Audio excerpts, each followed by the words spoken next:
I don't hear you. Oh, that's probably why I don't hear you. It's a valid point. Hold on. Okay, try that again. No, I still don't hear you. Let's try this. How about now? There Yeah, we go. All right. We're live. We're at a tech conference, right? But we're trying some things, and this is what happens when problems happen in real time. We just adapt. The headphones we were having trouble with, one of the computers wasn't working, but here we go. We are back to the Stronger Together podcast. We are here at FETC 26. We had Barbara Bray on last, and yes, there were some glitches, but always great to see her. And as always, it's great to see you, Rob. Welcome back to FETC. Oh, it's great to be here, man. This is one of my favorite conferences. You're one of my favorite people. Whoa. It's a beautiful day. Yeah, you can't argue with that on the beautiful day part. And I'm thrilled to have our second guest in here, Lindy. How are you today? I am great. I already presented one session this morning. It was fantastic, energizing, ready to go. 3 more days. Start off the Sunday. There you go. So for those who don't know you or your work, share a little bit about yourself. Yes. So my name is Lindy Hockenbary. Think of the LindyHoc. I am the LindyHoc. I live in Montana, so Southwest Montana. That's a little travel to get here. It was a pretty easy travel day yesterday, considering I'm quite a ways away. But yeah, and I'm a K-12 EdTech advisor, strategist. I work with schools, EdTech companies. My motto is Make EdTech 100. We're trading pins here. That is awesome. FETC. So yeah, there you go. I got my pin. Dive a little deeper into that. What does that mean? Make it 100. So I have a new podcast that's come out, and it's called Make EdTech 100 because that's my motto. Okay. And the reason I use it and I name my podcast that is because it's open to interpretation as to like whatever that means to you. But to me, my motto is really making EdTech doable, easy, real, but also fun, and bringing back some fun and joy to educators and teachers, because we really, really need some fun and some joy in education. Absolutely. So, Rob, tell us a little about what tech is doing here, because you bring a lot of fun into the work that you do. Oh, we try to. I mean, you can come by our booth 2730. You'll see 3D printers. You'll see robots. You'll see interactive flat panels. You'll see a little bit of everything. Most importantly, you're going to see some very dedicated people who want to meet you, talk with you, find out what you need, and see how we can help you, because everybody needs a little help, and everybody should help someone. Yeah, and for those who don't know, we are on the West Concourse this year. We're on a different side of the street. I learned that. Make sure you save a little time for yourself to get here. So Lindy, you are a busy person here. I am a busy person. So talk us through your schedule. Yeah, so I already did one this morning in the learning.com room. AI literacy is an extra at its core. Yep. I'm just talking lots more AI literacy if you missed it. Tomorrow I've got a Meet the Author. We're going to be making friendship bracelets too at the Meet the Author. I made one. I got it. That's also my thing, is like the friendship bracelets. I made one for the Stronger Together podcast. Then I'm back in the learning.com room on Monday. We're talking digital citizenship. Then I've got my Chopped AI Stars on Tuesday. I'm talking immersive learning in the immersive learning booth in the expo hall, talking AI literacy again, talking teacher created videos with Green Screen Gal. Awesome. The joy is real. Yeah, she'll be on tomorrow. Yes, she's coming on.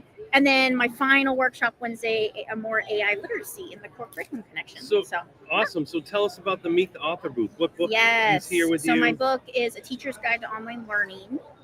And so I'll be in the Meet the Author booth. I got a few copies, friendship bracelet making kit. So if anything, come make some bracelets. We can chat. Awesome. You feeling inspired over there, Rob? I am. First of all, I love friendship bracelets. It's always a lot of fun. Who doesn't love a good friendship bracelet? I do have to ask you a question. I hope you don't mind. How many people on a daily basis ask you about Yellowstone? Oh my gosh, I am so so many people. And just so you know, so I live in Bozeman, which is where Yellowstone is supposed to be based. Yep. They don't film it in Bozeman, and it has like no sense of reality in Bozeman whatsoever. So don't get me started. But people do. When I say I'm from Bozeman, they're like, "Oh, Yellowstone show." I've never watched it. Oh, really? I have no idea. And wait, funny story. You have to hear this. So to the point that I've never watched it, my mom and I never watched it. We were sitting in downtown Bozeman having a drink at Plonk, which is like the schmoozy bar in downtown Bozeman. And there were these people there from Houston, and they were on spring break. And they're like, "Oh, So they thought they were all like, they're like, so you guys know the Duttons then? And we're like, and my mom and I are like looking at each other. And we're like, no, we don't know any Duttons.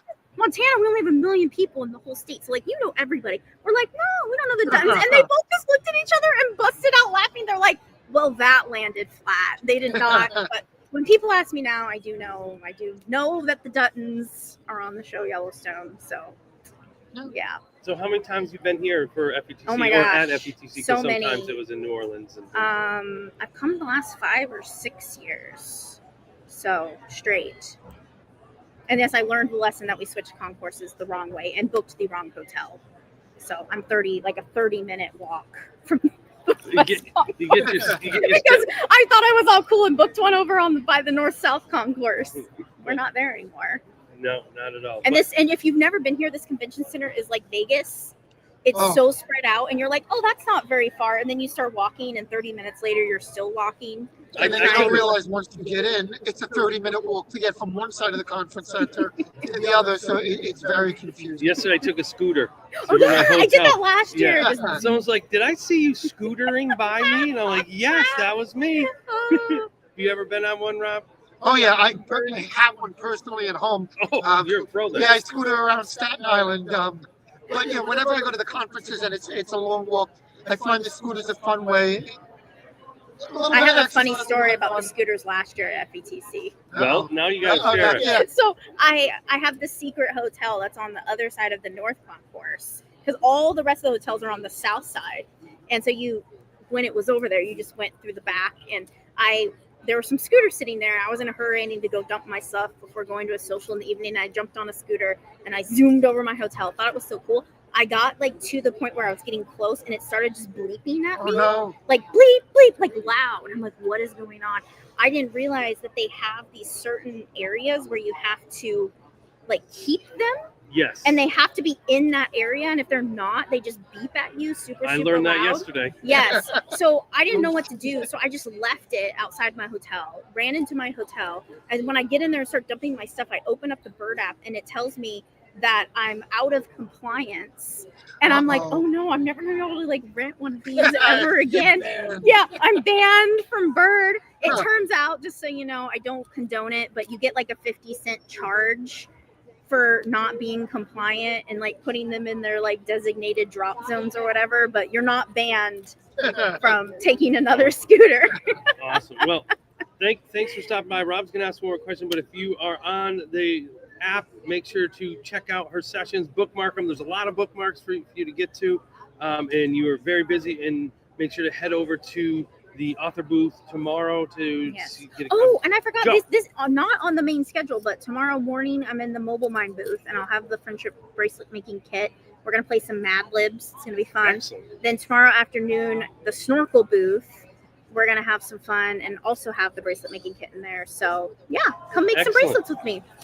Sounds like fun. So I have a question for you. The name of the podcast is Stronger Together. I've been doing it with my buddy Dr. Matt for a while now and looking forward to a bright future ahead. But when you hear the term Stronger Together, what does that mean to you? Ooh, stronger together. I mean, this seems like a stereotypical answer, but like we can't be siloed in education. We've got to work together. We've got to learn from each other. I was just talking to my last session about pockets of success.